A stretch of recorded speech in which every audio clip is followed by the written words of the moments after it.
روزے دار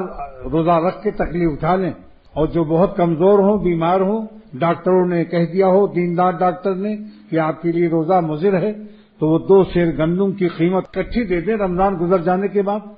لیکن پیشگی دینے سے آدھا نہیں ہوگا۔ ایسی قسم کا کفارہ کسی نے قسم توڑ دی تو 10 مسکین کو کھانا کھلائے یا 10 مسکین کو 2 سیر گندم اعلیٰ درجے کے گندم کی قیمت ادا کر دے، مگر 10 مسکین کو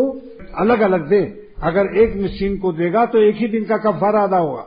اگر مسئلہ نہیں جانتا، ایک مسکین کو بلایا اور کہا بھائی میں نے قسم توڑ دیا ہے، یہ لو تم 25 کے حساب سے 10 دن کا کتنا ہوا 250، تو ایک ہی دن کا ادا ہوگا۔ اس لیے چاہے اسی مسکین کو دو مگر 10 دن تک دیتے رہو، اور اگر آپ کو جلدی ہے ایک ہی دن میں دینے کا شوق ہے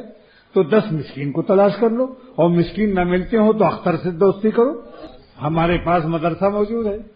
جن کو آپ چوراہے پر مسکین سمجھتے ہیں، ان کے بینک اکاؤنٹ ہوتے ہیں، یہ باقاعدہ گروپ آتا ہے دوسرے صوبوں سے، یہ باقاعدہ ٹھیکہ اس کا ہوتا ہے۔ اس لیے آپ سب سے بہتر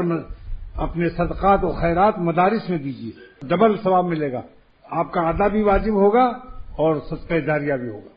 اس لیے جو لوگ مجھ پر اعتماد رکھتے ہیں ان کے لیے مشورہ ہے کہ اپنے زکوٰۃ و صدقات، صدقہ فطر اور قسم بھی توڑا ہو کبھی، اس کا کفارہ بھی شریعت کے مطابق میں نے دفتر کو بھی سکھا رکھا ہے کہ اگر کوئی کفارے کی رقم لائے تو ایک مسکین کو مت دے دو، سب 10 دن تک اس مسکین کو دیتے رہو، یا 10 مسکین طلبہ کو بلا لو،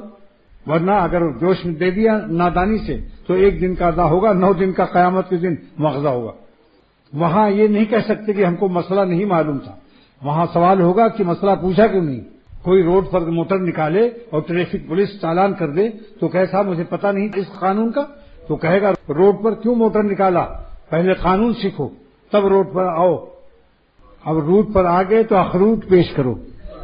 چالان کا پیسہ ادا کرو، تم رنگ روٹ معلوم ہوتے ہو۔